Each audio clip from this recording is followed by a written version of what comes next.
델마르 할로우의 여름더위는 젖은 담요처럼 모든 것에 끈적하게 달라붙었다. 콘크리트마저 땀을 흘리고 공기는 숨쉬기조차 버거울 만큼 무겁게 느껴지는 그런 종류의 남부지방 더위였다. 프랭크 딜레인이 프랑크 델라니는 자신의 검은색 뷰익에서 내리며 깔끔한 흰색 셔츠에 소매를 매만졌다.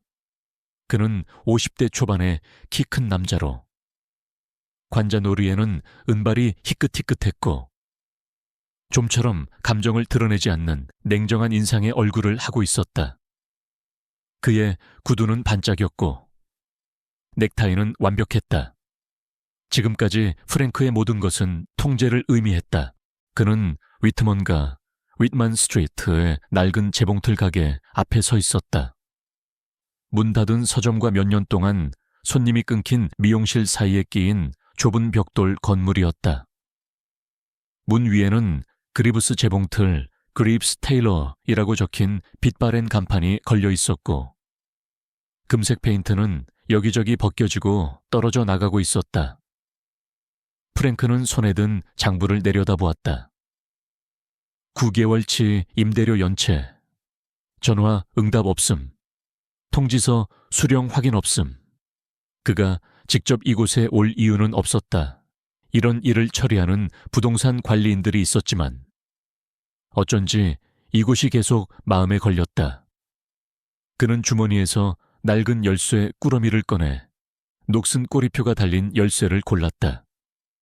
몇 초 후 황동 자물쇠가 딸깍하며 열렸다. 안으로 들어서자 문 위에 작은 방울이 딸랑거렸다.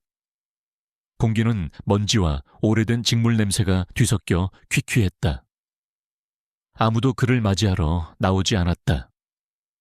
내부는 시간이 멈춘 듯했다. 옷감더미가 아무렇게나 쌓여 있었고 빛바랜 마네킹들이 그림자 속에서 잊힌 유령처럼 서 있었다. 반쯤 닫힌 블라인드 사이로 햇빛이 스며들어 방을 빛과 어둠의 줄문 위로 나누고 있었다. 그때 그는 그 소리를 들었다. 부드럽고 기계적인 소음, 규칙적이고 꾸준한 재봉틀 소리였다. 프랭크는 어수선한 통로를 헤치며 천천히 소리가 나는 쪽으로 걸어갔다. 가게 뒤편에서 그는 멈춰 섰다. 그녀가 있었다.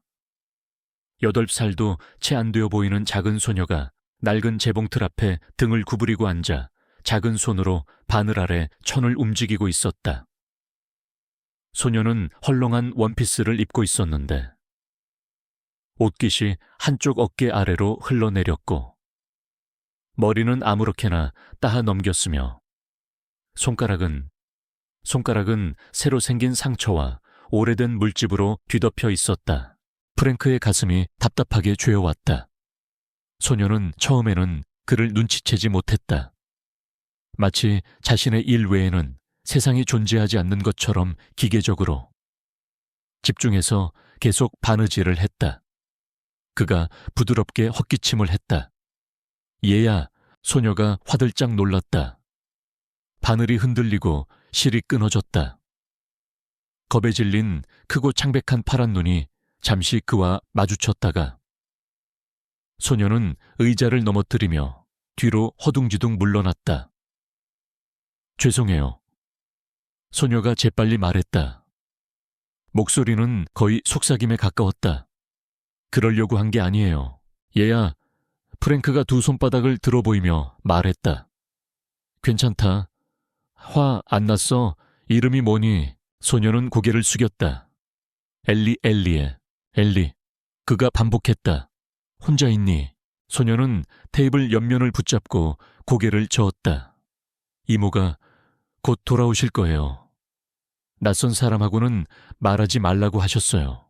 프랭크는 소녀를 더 놀라게 하지 않으려고 조심스럽게 몸을 약간 낮췄다. 이해한다. 그런데 엘리야, 지금 학교에 있어야 하는 거 아니니? 소녀는 대답하지 않았다. 아래 십술이 떨렸다. 마치 누군가 들어와 이 대화를 끝내주기를 바라는 듯 뒷문을 쳐다보았다. 그 누군가가 도착했지만 그녀가 바라던 방식은 아니었다. 문이 쿵 소리를 내며 거칠게 열렸다.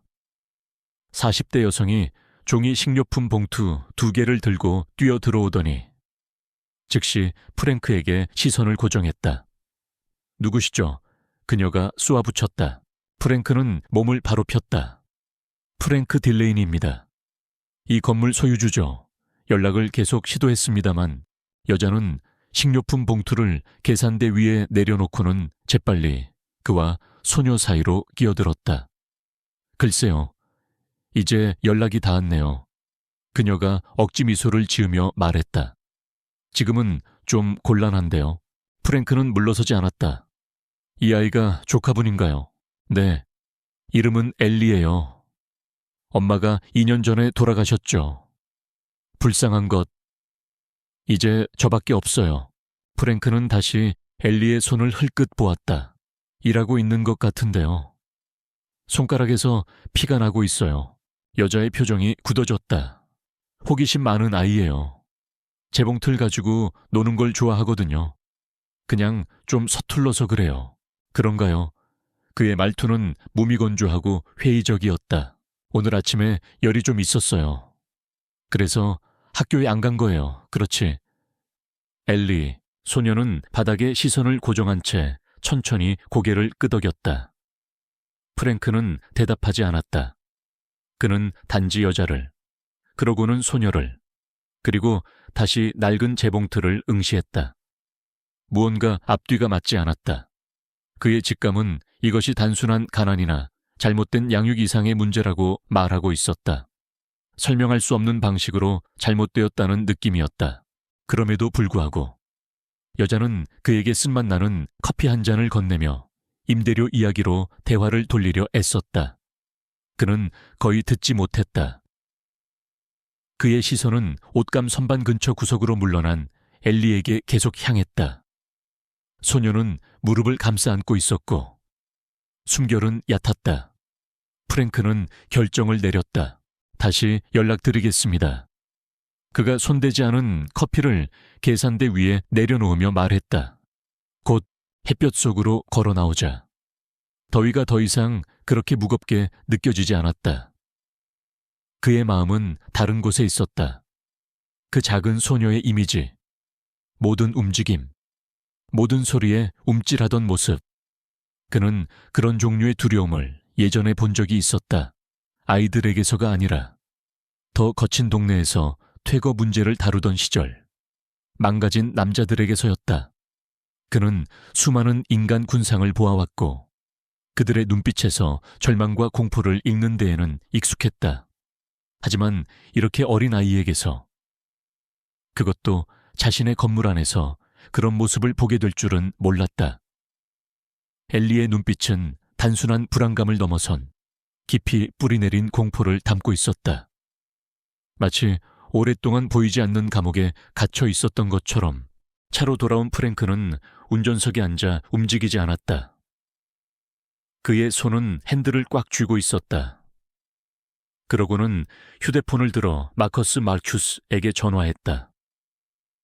마커스는 그의 오랜 사업 파트너이자 필요할 때는 사립 탐정 역할도 마다하지 않는 유능한 인물이었다. 배경 조사가 필요해. 프랭크가 말했다. 그의 목소리는 평소처럼 침착했지만 그 밑에는 미세한 떨림이 있었다. 여자 이름은 마라 그리브스. 마라 그리브스. 여자애는 엘리. 뭔가 이상해. 모든 걸 알고 싶어. 수화기 넘어 마커스의 목소리가 잠시 멈췄다. 프랭크. 임대료 밀린 세입자가 있는 건물이 50개는 더 있잖아요. 왜 하필 이건이죠? 평소답지 않으신데요. 알아. 프랭크가 조용히 말했다. 그의 시선은 여전히 재봉틀 가게를 향해 있었다. 하지만 이 아이는 내 눈을 봤어. 그 한마디에 모든 것이 담겨 있었다. 엘리의 눈빛. 그 짧은 순간의 마주침이 프랭크의 견고했던 방어벽을 흔들고 있었다. 수십 년간 사업이라는 전쟁터에서 단련된 그의 냉철함 뒤에 숨겨져 있던 아주 오래된 어떤 감각이 깨어나고 있었다. 다음 날 오후 마커스가 다시 전화했을 때 프랭크는 서재에 서서 뒤뜰 들판이 내려다 보이는 높은 창밖을 응시하고 있었다. 하늘은 폭풍 구름으로 무겁게 뒤덮인 회색이었다. 마치 그의 심정을 대변하는 듯했다. 그는 전화를 받을 때 돌아보지 않았다. 그의 마음은 여전히 어제 그 재봉틀 가게에 머물러 있었다. 엘리의 법적 보호자로 등록된 곳이 아무데도 없어요. 마커스가 보고했다.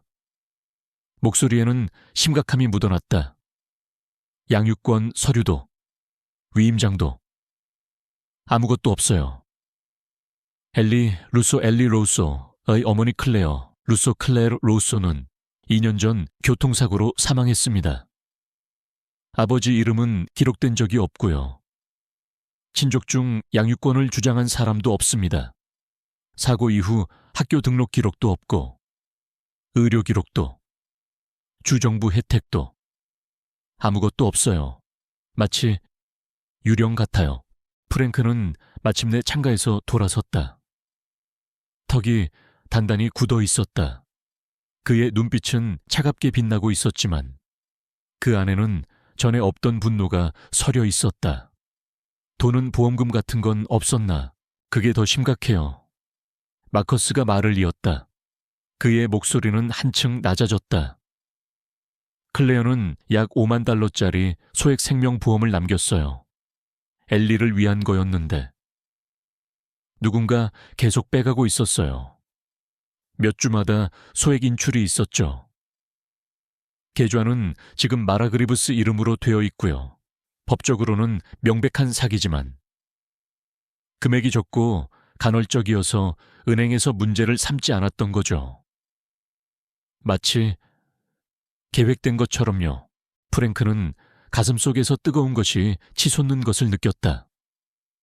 그는 책상으로 걸어가 유리 문진이 흔들릴 정도로 세게 손을 내리쳤다. 애 돈을 훔치고 있는 거야. 그의 목소리는 낮았지만 그 안에는 들끓는 분노가 담겨 있었다. 단순히 훔치는 게 아니에요.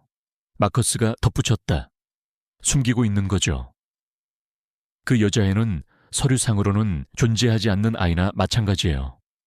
프랭크, 그리고 법의 눈에는 존재하지 않는다는 건 보호받지 못한다는 뜻이고요. 마라그리브스는 그 점을 아주 잘 이용하고 있는 겁니다. 프랭크는 즉시 말하지 않았다. 그는 책상 뒤 가죽 의자에 몸을 낮추고 이마를 문질렀다. 머릿속이 복잡했다. 엘리의 겁에 질린 눈망울, 상처투성이 손, 마라의 뻔뻔한 거짓말들, 그리고 시스템의 허점. 이 모든 것이 뒤엉켜 그의 분노를 더욱 키웠다. 이건 아동노동이야. 명백한 학대라고. 그런데 아무것도 하지 않았다는 건가. 카운티 아동보호국에 3건의 불만 신고 기록이 있어요. 마커스가 말했다. 그의 목소리에는 체념과 분노가 섞여 있었다. 모두 익명이고 모두 2주 안에 종결됐어요. 아무런 조치도 취해지지 않았고요. 확인해 봤는데 그리브스의 오빠가 작년에 은퇴하기 전까지 카운티 위원회에서 일했더군요. 아마도 그 영향력이 작용했을 수도 있습니다. 물론이지. 프랭크가 중얼거렸다. 그의 입가에 냉소가 어렸다. 그는 손바닥에 굳은 살 박인 선들을 내려다보았다. 몇 년 동안 그는 그것이 개인적인 일이 아니라고 스스로에게 말해왔다. 그는 건물을 소유했지 사람을 소유한 게 아니었다. 세입자들이 안에서 무슨 짓을 하든 그의 책임이 아니었다. 하지만 그 변명은 이제 얇고 공허하게 느껴졌다. 마치 구멍난 담요처럼 차가운 현실의 바람을 막아주지 못했다. 엘리의 작은 모습이, 그 공포에 질린 눈빛이 그의 뇌리에서 떠나지 않았다. 그는 수십 년간 쌓아올린 자신의 원칙과 신념이 흔들리는 것을 느꼈다. 어떻게 하실 건가요? 마커스가 조심스럽게 물었다. 그의 목소리에는 프랭크의 결정을 존중하면서도 동시에 걱정하는 기색이 역력했다. 이것은 단순한 임대료 연체 문제가 아니었다. 훨씬 더 어둡고 위험한 무언가였다. 프랭크가 일어섰다. 그의 움직임은 느렸지만 그 안에는 강철 같은 결의가 느껴졌다. 창밖에 폭풍우 치는 하늘을 잠시 응시하던 그의 눈빛은 어느새 폭풍의 눈처럼 고요해져 있었다. 그의 목소리는 조용했지만 그 어느 때보다 단호했다. 직접 본 사람, 안에 들어가 봤던 사람과 이야기해 볼 거야. 그의 말은 단순한 정보 수집을 넘어선 어떤 행동을 예고하는 듯 했다. 프랭크 딜레이니, 냉철한 사업가이자 무자비한 협상가. 그는 이제껏 자신의 감정을 사업에 개입시킨 적이 없었다. 하지만 엘리의 존재는 그의 가장 깊은 곳에 잠들어 있던 무언가를 건드렸다. 그것은 분노였고 연민이었으며 어쩌면 아주 희미하게나마 정의라고 불릴 수 있는 어떤 감정이었다. 델마르 할로우의 여름 더위보다 더 뜨거운 무언가가 그의 가슴속에서 타오르기 시작했다. 그 불길이 어디로 향할지는 아무도 몰랐지만 한 가지는 분명했다. 프랭크 딜레이니는 더 이상 방관자로 남아있지 않을 것이라는 사실이었다.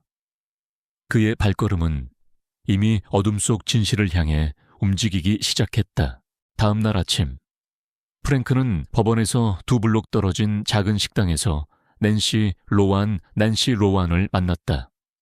그녀는 50대 초반이었고 빛바랜 카디건과 오른쪽 광대뼈의 멍을 완전히 가리지 못하는 선글라스를 쓰고 있었다. 그녀는 말하기 전에 2번이나 어깨너머를 쳐다보았고 손에 든 커피잔은 미세하게 떨리고 있었다. 프랭크는 그녀의 불안감을 애써 모른 척하며 조용히 기다렸다. 이곳은 익명성을 보장하는 시끄러운 아침 식사 손님들로 붐볐지만 낸시의 긴장감은 주변 소음을 뚫고 나올 만큼 뚜렷했다. 그 여자는 아주 조심스러워요. 낸시의 목소리가 약간 떨렸다. 그녀는 주변을 다시 한번 살피고 나서야 말을 이었다. 연기를 하죠. 사람들 앞에서는 세상에서 가장 상냥한 사람처럼 굴어요. 혼자 아이를 키우는 게 얼마나 힘든지 늘 이야기하죠. 하지만 문 뒤에서는 전혀 다른 사람이에요. 악마라고 해도 과언이 아니에요. 프랭크는 몸을 앞으로 숙였다. 그의 눈빛은 진지했고 어떤 동요도 보이지 않았다. 무엇을 보셨는지 전부 말씀해 주십시오. 아주 사소한 것이라도 좋습니다. 낸시는 마른 침을 삼켰다. 커피를 젓는 그녀의 손이 더욱 심하게 떨렸다. 그녀는 한동안 망설이는 듯 했지만 프랭크의 차분하면서도 단호한 시선에 용기를 낸 듯 입을 열었다. 엘리는 매일 일했어요. 가끔은 하루에 14시간, 15시간씩이요. 쉬는 시간도 거의 없었고 일을 제대로 끝내야만 겨우 밥을 먹을 수 있었어요. 그것도 차갑고 맛없는 음식들이었죠. 만약 조금이라도 실수를 하면 말하는 소리를 지르거나 심지어는 때렸어요. 아이의 작은 몸에 멍이 가실 날이 없었죠. 울면 뒷창고에 가뒀고요. 그 창고는 춥고 어두컴컴한 곳이었어요. 한 번은 밤늦게까지 엘리가 보이지 않아서 찾아봤는데 테이블 밑다며 위에서 웅크리고 떨고 있는 애를 발견했어요. 얼마나 무서웠을까요? 낸시의 목소리가 점점 작아졌다. 프랭크는 끼어들지 않고 침묵이 흐르도록 내버려 두었다. 그의 얼굴은 무표정했지만 그의 내면에서는 분노가 들끓고 있었다. 그는 수많은 거래와 협상에서 냉정함을 유지해왔지만 지금 이 순간만큼은 감정을 억누르기가 힘들었다. 어린아이에 대한 이토록 잔인한 학대는 그의 상상을 초월하는 것이었다. 그 애는 비명을 지르지 않아요. 낸시가 거의 속삭이듯 부드럽게 말했다. 그녀의 눈에는 눈물이 고여 있었다. 싸우지도 않고요. 그냥 마치 존재하지 않는 게 더 안전하다는 듯이 모든 감정을 셔터처럼 닫아버려요. 마치 살아있는 인형 같았어요. 프랭크의 심장이 거세게 뛰었다. 손톱이 손바닥을 파고들 때까지 주먹을 쥐고 있다는 것을 깨닫지 못했다. 그는 낸시의 고통스러운 증언을 들으며 엘리가 겪었을 절망과 공포를 어렴풋이나마 느낄 수 있었다. 그의 마음속에는 엘리를 구해야 한다는 강렬한 의무감이 솟아올랐다. 신고하려고 했어요. 낸시가 떨리는 목소리로 말을 이었다. 3번이나요, 익명으로. 그리고 한 번은 제 이름을 밝히고 직접 찾아가서요. 하지만 아무도 후속 조치를 취하지 않았어요. 서류는 접수되었지만 항상 증거 불충분이나 추가 조사 필요라는 답변만 돌아왔죠. 그러던 어느 날 밤, 남자 2명이 제 아파트 밖에 나타나서 제 딸아이의 안전을 원한다면 이 일에서 손 떼라고 협박했어요. 그들의 눈빛은 잊을 수가 없어요. 다음 날 아침에 바로 그만뒀어요. 무서웠으니까요. 하지만 엘리를 그렇게 두고 온 죄책감에 매일 밤 잠을 설쳤어요. 그녀는 지갑에서 낡고 구겨진 봉투를 꺼내 테이블 건너편으로 조심스럽게 밀었다. 프랭크가 봉투를 열었다. 안에는 초점이 맞지 않아 흐릿한 사진 5장이 들어있었다. 밤늦게 재봉틀 앞에서 바느질하는 엘리의 모습. 손가락에 감긴 붕대. 눈 밑에 검은 그림자. 사진만 봐도 엘리가 얼마나 힘든 시간을 보내고 있는지 알 수 있었다. 낸시가 당국에 보냈지만 모두 답장 없는 편지 사본도 함께 들어있었다. 편지에는 엘리가 겪고 있는 학대의 정황이 상세하게 적혀 있었지만 그 어떤 기관도 움직이지 않았다. 프랭크가 고개를 들었다. 그의 목소리는 낮고 무거웠다. 대부분의 사람들보다 더 많은 일을 하셨군요. 로안 씨, 용감하셨습니다. 충분하지 않았어요. 낸시가 속삭였다. 그녀의 눈에서 눈물이 흘러내렸다. 제발, 그 애가 그 지옥에서 사라지게 두지 마세요. 제발요. 그날 밤, 프랭크는 서재에 홀로 앉아 책상 위에 봉투들을 펼쳐놓았다. 그는 사진들, 그 아이의 얼굴에 담긴 조용한 고통과 절망을 응시하며 분노에 찬 생각들이 머릿속을 끊임없이 맴돌았다. 머릿속에 한 목소리가 조심하라고. 이건 그의 책임이 아니라고. 복잡하고 위험한 일에 휘말릴 수 있다고 속삭였다. 이미 충분히 복잡한 상황이었다. 하지만 그는 엘리가 자신의 목소리에 움찔하던 방식, 자신 대신 문을 바라보던 그 불안한 눈빛, 임대료 이야기를 할 때 마라가 너무나 부자연스럽게 빨리 미소 짓던 방식을 잊을 수 없었다. 그는 본능적으로 마라가 단순한 악덕 임차인이 아니라는 것을, 그리고 엘리가 처한 위험이 상상 이상일 수 있다는 것을 감지했다. 프랭크는 다시 마커스에게 전화했다. 그의 목소리에는 이전의 냉정함 대신 단호함이 서려 있었다. 모든 걸 준비해. 그가 말했다.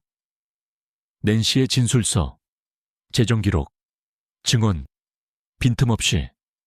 법적으로 완벽하게. 마커스가 잠시 멈칫했다. 그의 목소리에는 놀라움과 우려가 섞여 있었다. 프랭크, 정말 진심이세요? 이건 단순한 사업 문제가 아닙니다. 위험할 수도 있어요. 프랭크는 눈앞의 사진을 응시했다. 재봉틀 앞에 구부정하게 앉은 엘리. 나이에 비해 너무나 가는 팔, 희망을 잃은 듯한 텅 빈 눈.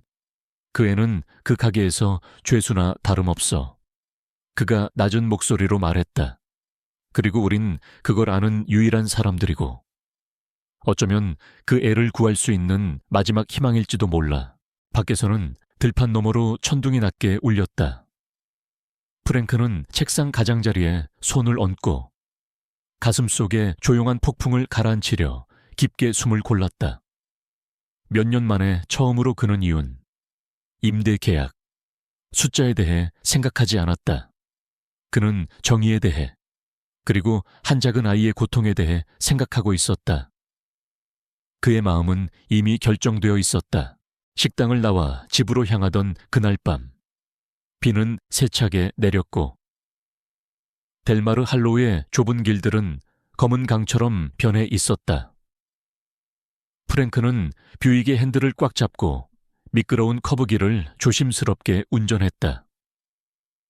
조수석에는 낸시에게서 받은 봉투가 놓여 있었고 그 안의 사진들은 여전히 그의 마음을 무겁게 짓눌렀다. 증거를 모으고 마커스에게 연락하고 법적 소송을 준비한 것은 분명 옳은 일이었다. 하지만 마음 깊은 곳에서는 수십 년 동안 느껴보지 못했던 무거운 압박감이 가슴을 짓눌렀다.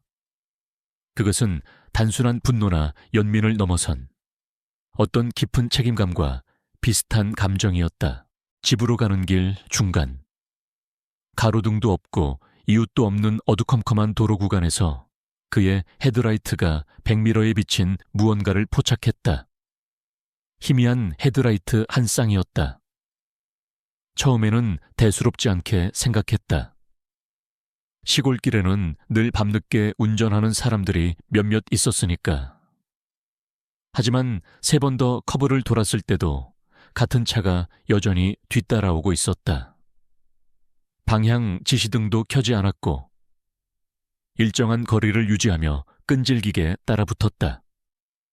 프랭크의 눈이 가늘어졌다. 그는 가볍게 브레이크를 밟았다. 뒷차는 강력을 유지할 만큼만 속도를 줄였다. 그는 평소 잘 사용하지 않는 낡은 농로로 우회전했다. 그 차가 따라왔다. 이제 그는 확신했다. 누군가가 자신을 미행하고 있었다. 프랭크는 휴대폰을 집었지만 이곳에는 신호가 잡히지 않았다. 사방은 빽빽한 나무, 어두운 하늘, 그리고 주먹처럼 앞 유리를 사정없이 때리는 빛뿐이었다. 그는 그들을 따돌리기를 바라며 자갈길로 급좌 회전했지만 뒷차는 헤드라이트를 번쩍이며 앞으로 맹렬히 치고 나오더니 갑자기 불을 꺼버렸다. 프랭크는 순간적으로 아무것도 볼 수 없었다. 그러고는 쾅! 뒤에서 강한 충격이 왔다. 그들이 그의 범퍼를 들이받은 것이었다.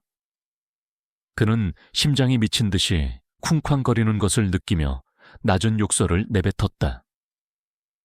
가속 페달을 밟았지만 길은 너무 좁았고 타이어는 진흙탕에서 헛돌았다. 뒷차가 이번에는 더 세게 그를 들이받았다. 프랭크는 핸들을 확 꺾어 얕은 도랑으로 차를 몰았다. 차는 미끄러지며 멈춰 섰고 보닛 아래에서 하얀 증기가 피어올랐다. 숨막히는 침묵. 그러고는 다른 차량의 운전석 문이 열렸다. 한 남자가 내렸다. 넓은 어깨, 낮게 눌러쓴 후드. 비가 그의 재킷에서 기름처럼 번들거리며 흘러내렸다.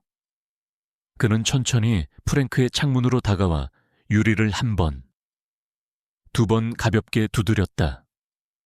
프랭크는 창문을 겨우 1인치만 내렸다. 남자가 몸을 가까이 숙였다. 그의 얼굴은 부분적으로 그림자에 가려 있었지만 프랭크는 왼쪽 뺨을 따라 길게 이어진 흉터를 똑똑히 보았다. 그의 목소리는 낮고 침착했으며 그 안에는 위협적인 냉기가 서려 있었다. 지금 당장 손 떼. 그가 말했다. 그 여자애는 잊어버려. 안 그러면 다음번엔 네가 이 길에서 걸어 나가지 못할 테니까. 그는 대답을 기다리지 않았다. 돌아서서 차에 올라타 마치 처음부터 없었던 것처럼 어둠 속으로 사라졌다. 프랭크는 얼어붙은 차에 앉아 있었다. 숨결은 얕았고 맥박은 귀에서 북처럼 쿵쿵거렸다. 몇 년 동안 그는 수많은 회의실, 법정, 협상 테이블에 서 있었지만 단 한 번도 이런 종류의 직접적인 위협을 느껴본 적이 없었다. 하지만 이것은 달랐다. 이건 단순한 사업상의 갈등이 아니었다. 이건 현실적이고 개인적인, 생명을 위협하는 협박이었다. 그는 채서 내렸고 신발이 젖은 풀밭에 푹 잠겼다. 비가 즉시 재킷을 적셨다. 그는 뷰익 뒤편을 확인했다. 깊은 덴트 2개.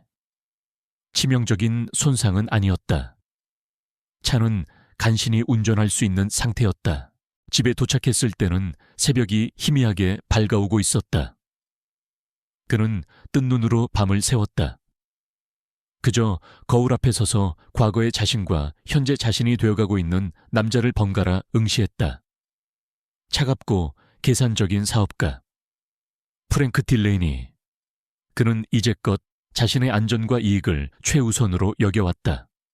하지만 엘리의 공포에 질린 눈빛과 낸시의 절박한 부탁, 그리고 방금 겪은 노골적인 위협은 그의 내면에 격렬한 파문을 일으키고 있었다. 다음 날 아침 마커스가 도착했을 때 그는 프랭크의 엉망인 모습에 대해 굳이 묻지 않았다. 상황이 심상치 않음을 직감했기 때문이다. 그저 말없이 서류철 하나를 건넸을 뿐이다. 비행기표 2장을 예약했어요. 마커스가 무거운 목소리로 말했다. 하나는 그 여자, 마라 그리브스. 다른 하나는 엘리를 위한 거요. 36시간 후에 출발하고. 목적지는 벨리즈예요. 아시다시피. 범죄인 인도 조약도 없고 아동복지 협정도 제대로 작동하지 않는 곳이죠. 프랭크가 서류철을 열었다. 증거는 명확했다. 현금으로 편도 예약. 사유는 가족 장기 방문이라는 터무니없는 가짜 이유. 도망치려는 거예요. 마커스가 덧붙였다. 그의 목소리에는 불안감이 가득했다. 그리고 한번 국경을 넘어가면 엘리를 다시는 데려올 수 없을 겁니다. 모든 게 끝나는 거죠. 프랭크는 아무 말도 하지 않았다. 그저 돌아서서 창가로 걸어갔다. 비는 이제 거의 그쳤지만 유리창에는 여전히 빗방울이 맺혀 있었다. 이제는 부드럽게, 거의 정중하게 느껴질 정도로 그의 마음속 폭풍과는 대조적이었다. 당국에 이 일을 맡겨야 해요. 프랭크, 마커스가 조심스럽게, 하지만 단호하게 말했다. 이건 당신이 혼자 감당할 수 있는 일이 아니에요. 그들은 이미 당신을 위협했어요.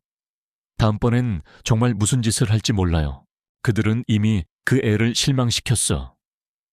프랭크가 낮고 힘없는 목소리로 대답했다. 그의 시선은 여전히 창밖 먼 곳을 향해 있었다. 3번이나. 더 이상 기다릴 수 없어.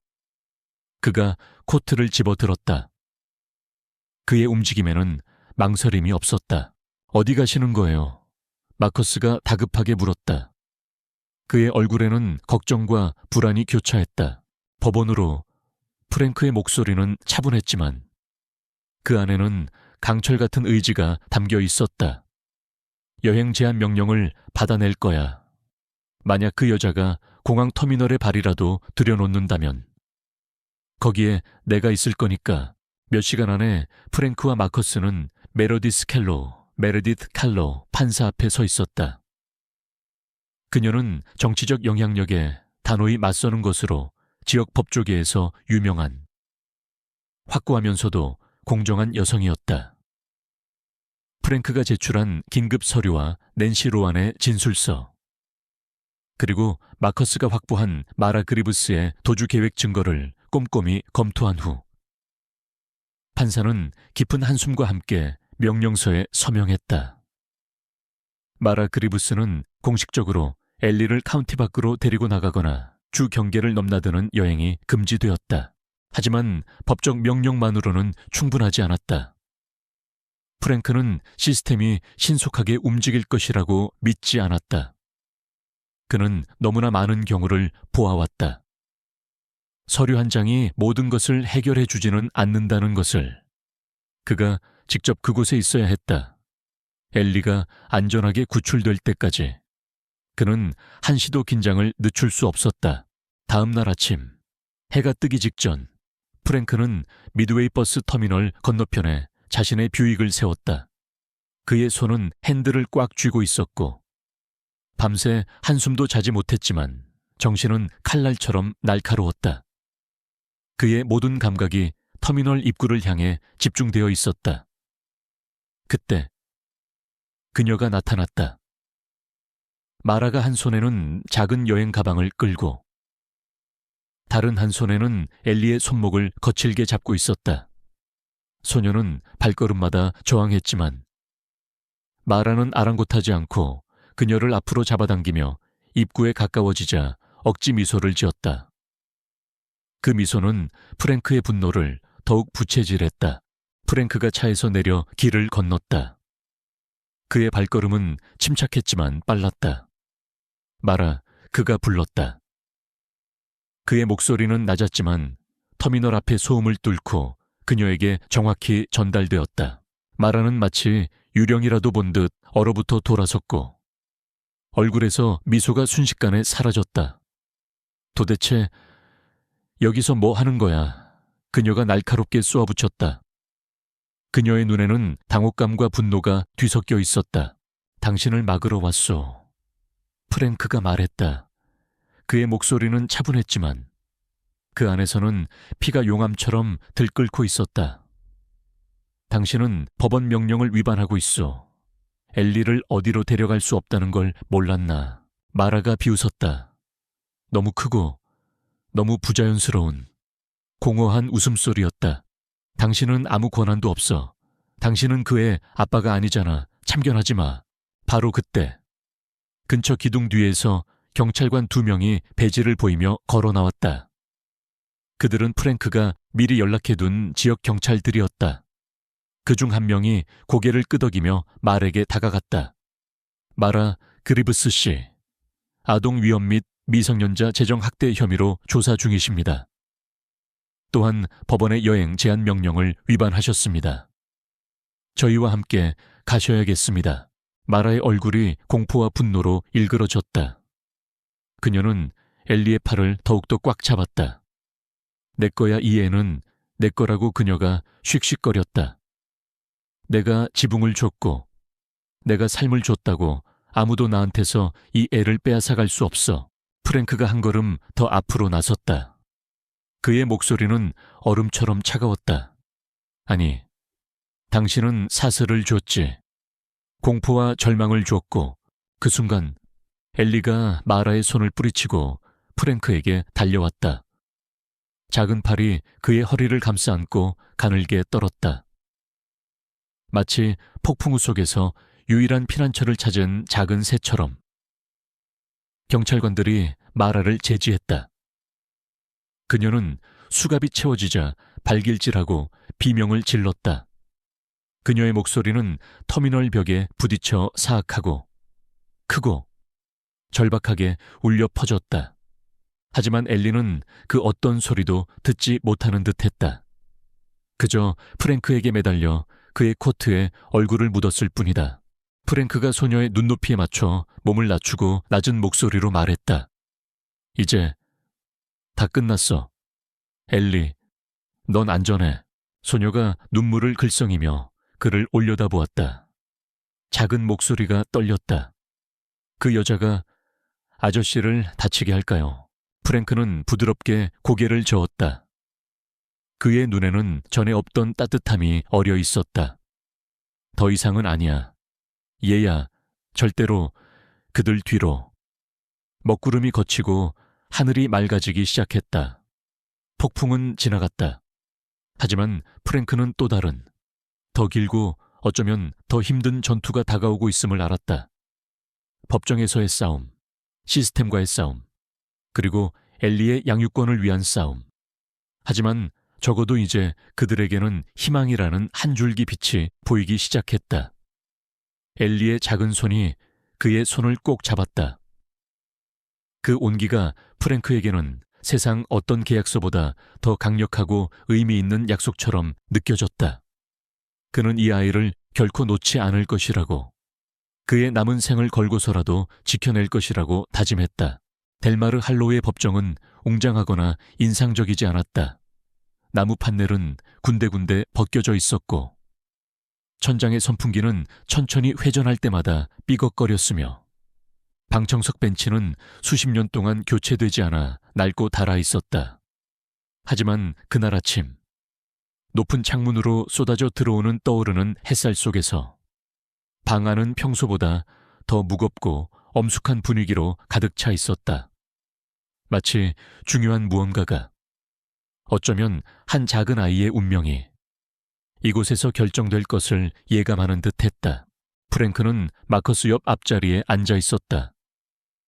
그의 정장은 어두웠고 표정은 여전히 읽기 어려웠지만 두 손은 무릎 위에 단단히 포개져 있었다. 이런 종류의 긴장감에는 익숙하지 않았다. 수많은 중요한 거래와 협상이 이루어지는 회의실에서 그는 늘 주목을 받고 전체의 흐름을 통제하는 입장이었다. 하지만 이곳 법정에서 그는 통제할 수 있는 것이 아무것도 없었고 오직 간절한 희망만이 그의 마음을 채우고 있었다. 통로 건너편에는 마라 그리브스가 법정에서 지정해준 변호사 옆에 뻣뻣하게 앉아 있었다. 그녀의 머리는 너무 꽉 뒤로 당겨 묶여 있었고 얼굴에는 그 아래의 극심한 긴장감과 공포를 감추지 못하는 파운데이션이 두껍게 발려 있었다. 그녀는 프랭크를 쳐다보지 않았다. 두 줄 뒤, 사회복지사 옆에 조용히 앉아있는 엘리를 보지도 않았다. 하지만 프랭크는 마라의 턱이 가끔씩 미세하게 경련하는 것을 보았다. 그것은 그녀의 차가운 가면 아래에서 그녀 자신이 저지른 죄의 무게와 다가올 심판에 대한 두려움으로 무너져 내리고 있다는 명백한 신호였다. 60대 여성인 메러디스 켈로우 판사가 법정에 들어섰다.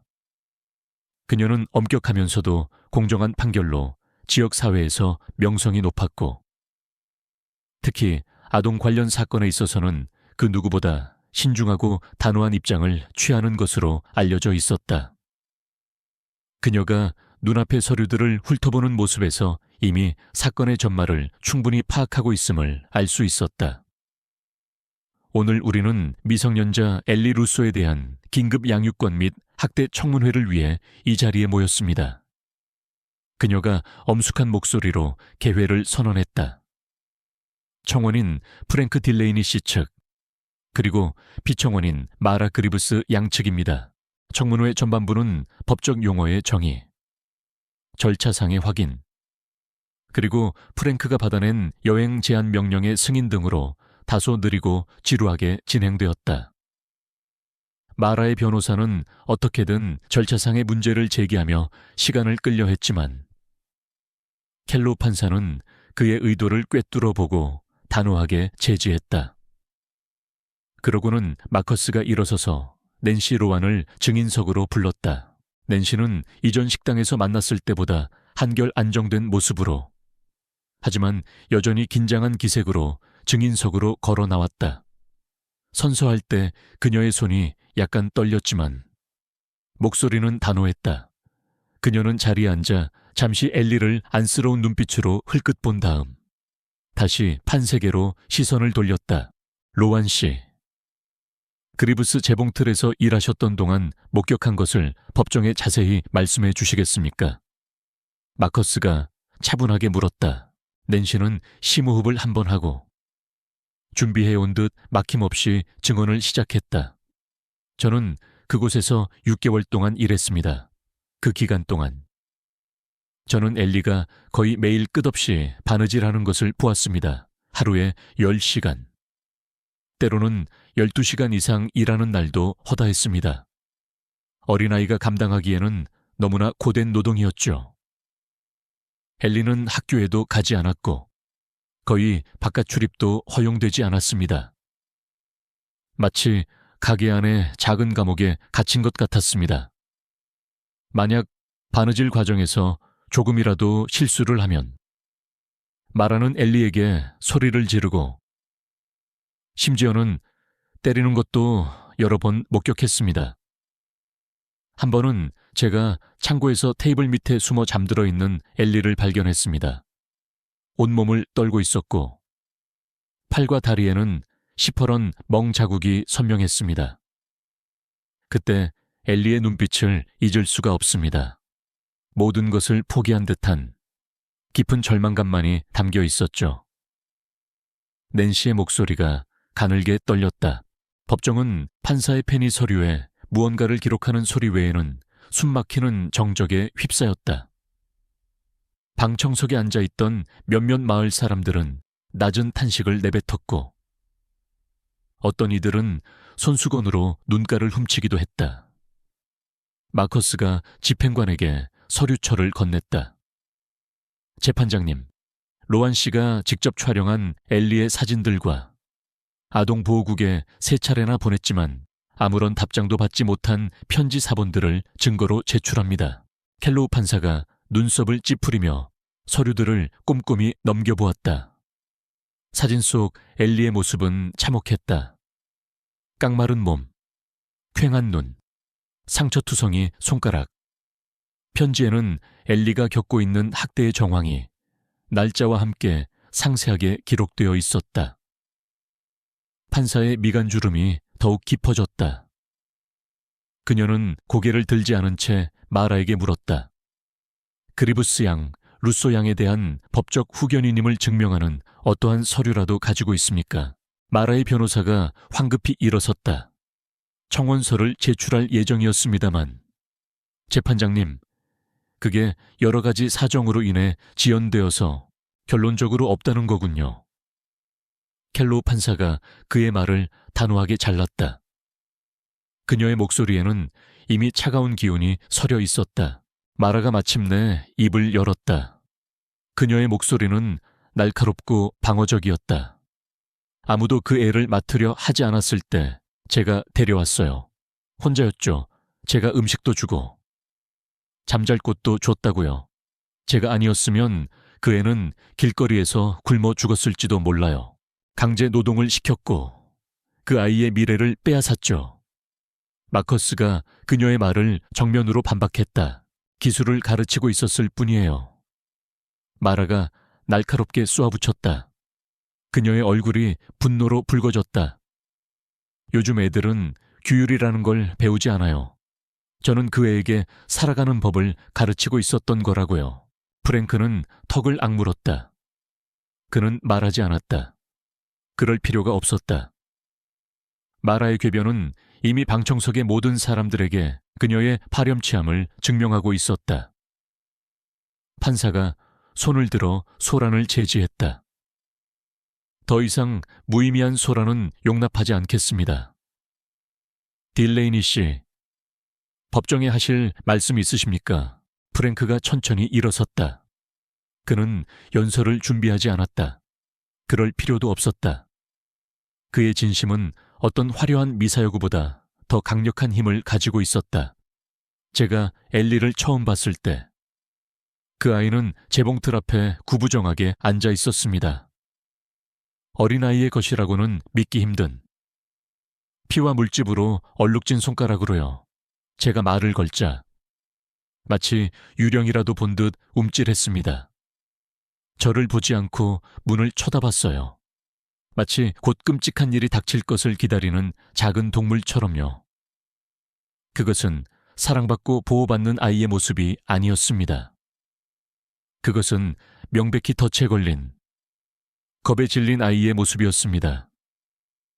그가 잠시 말을 멈췄다.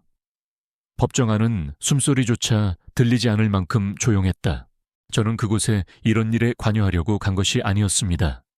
단지 밀린 임대료 문제로 갔을 뿐입니다. 하지만 일단 그 애를 보고 나니, 그 애의 눈빛을 보고 나니 도저히 외면할 수가 없었습니다. 누군가는 뭔가를 해야만 했습니다. 그래서 제가 했습니다. 그는 판사를 똑바로 마주보았다. 그의 눈빛은 흔들림 없이 단호했다. 저는 박수갈채를 원하지 않습니다. 격려나 칭찬도 필요 없습니다. 단지 그 애가 안전하기만을 바랄 뿐입니다. 그 아이가 평범한 아이들처럼 학교에 가고 친구들과 뛰어놀고 밤에는 악몽 대신 좋은 꿈을 꿀 수 있기를 바랄 뿐입니다. 켈로우 판사가 의자의 등을 기댔다. 그녀는 한동안 말이 없었다. 깊은 생각에 잠긴 듯 눈을 감고 있기도 했다. 마침내 그녀가 눈을 뜨고 판결을 내리기 시작했다. 그녀의 목소리는 낮았지만 법정 전체에 울려 퍼질 만큼 단호했다. 본법원은 증언, 사진 증거, 그리고 제시된 재정 서류에 근거하여 마라 그리브스가 엘리 루소의 법적 후견인이 아니며 아동을 재정적, 정서적으로 착취해왔다고 판단합니다. 이에 마라 그리브스에게 아동 위험, 사기, 그리고 미성년자 상속재산 불법 사용 혐의로 8년의 주 교도소형을 선고합니다. 또한 향후 어떤 미성년자에 대해서도 양육권이나 후견인 자격을 영구히 박탈합니다. 법정 뒤편에서 낮은 탄성과 함께 웅성거리는 소리가 들렸다. 프랭크는 움직이지 않았다. 그의 시선은 여전히 판사에게 고정되어 있었다. 판사가 계속했다. 미성년자 엘리 루소에 관해서는 본법원은 심리학자 보고서 및 아동보호국 권고 검토 후 프랭크 딜레이니 씨가 취한 특별한 보살핌과 헌신적인 보호 조치를 인정합니다. 이에 법원은 표준 검토 절차를 거쳐 영구 입양을 추진할 권리와 함께 프랭크 딜레이니 씨에게 엘리 루소에 대한 임시 완전 양육권을 부여합니다.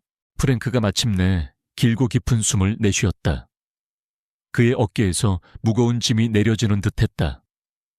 마라가 그의 뒤에서 알아들을 수 없는 소리를 지르며 발악했지만 이미 수갑이 채워진 채 법정 경위들에게 끌려나가고 있었다. 엘리가 자리에서 돌아 프랭크를 바라보았다. 더 이상 두려움이 아니었다. 그 작은 얼굴에는 안도감과 함께 아주 희미하지만 분명한 희망의 빛이 떠오르고 있었다. 그날 밤 프랭크는 떠들썩한 축하 파티를 열지 않았다. 대신 그가 직접 엘리를 자신의 집으로 데려갔다.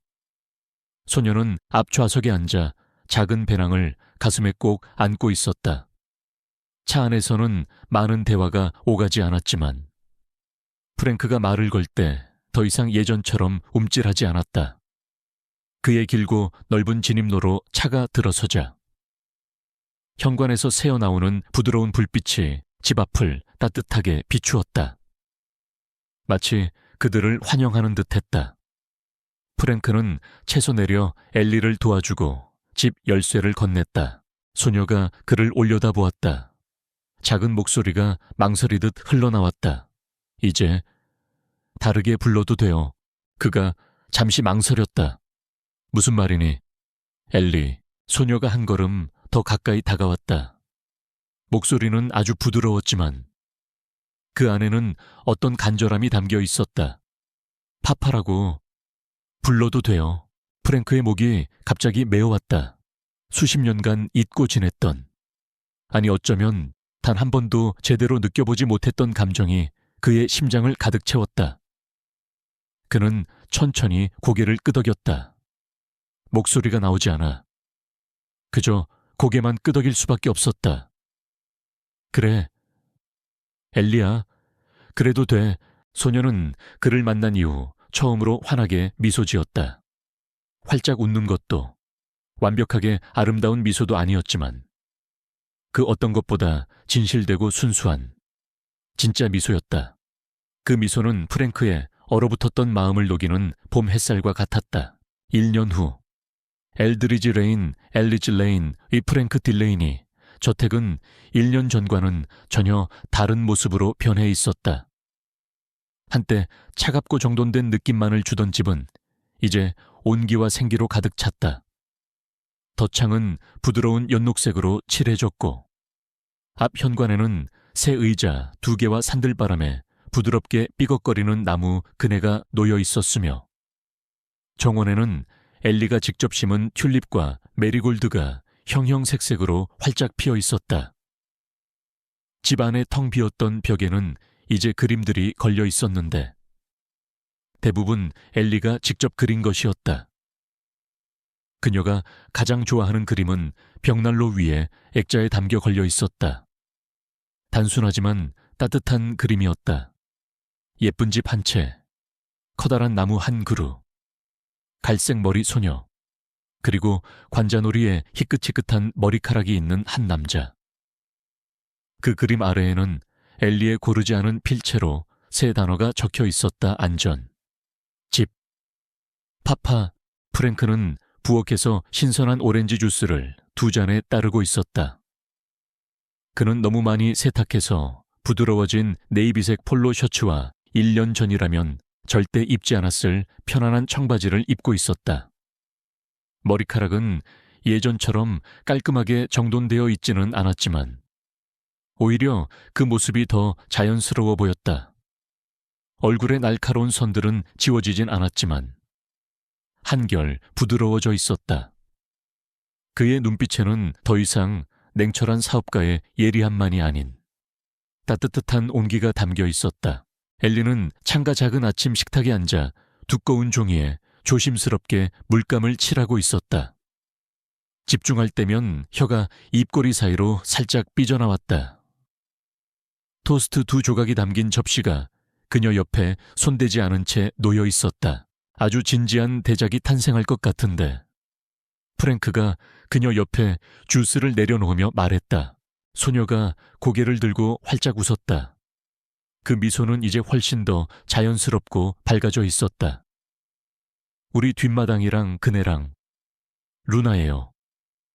그들의 구조견 루나가 문가에 웅크리고 누워있다가 꼬리를 반갑게 흔들었다. 루나는 프랭크와 엘리가 함께 동물보호소에서 데려온 상처 입었지만 사랑스러운 골든 리트리버였다. 색깔을 제대로 맞췄네. 프랭크가 그녀 맞은편에 앉으며 말했다. 꽃들까지도 말이야. 내 그녀가 환하게 웃었다. 다 기억해요. 행복한 건 아무것도 잊지 않아요. 그가 오렌지 주스를 한 모금 마시며 고개를 끄덕였다. 그건 간직하기 좋은 아주 좋은 습관이구나. 여전히 힘든 날들이 가끔 찾아왔다. 엘리가 갑작스러운 큰 소리에 놀라 얼어붙는 날들. 악몽 때문에 한밤중에 복대서 조용히 울며 그를 깨우기 무서워하는 날들. 하지만 이제 그런 날들은 눈에 띄게 줄어들었다. 대신 음악 소리, 책 읽는 소리, 따뜻한 저녁 식사 시간의 대화, 그리고 무엇보다 아이의 해맑은 웃음소리가 있는 날들이 훨씬 더 많아졌다. 엘리가 더 이상 주눅들어 걷지 않고 마당을 가로질러 정원을 지나 결코 자신을 버리지 않을 누군가의 품으로 힘껏 달려가는 날들이 더 많아졌다. 프랭크도 변했다.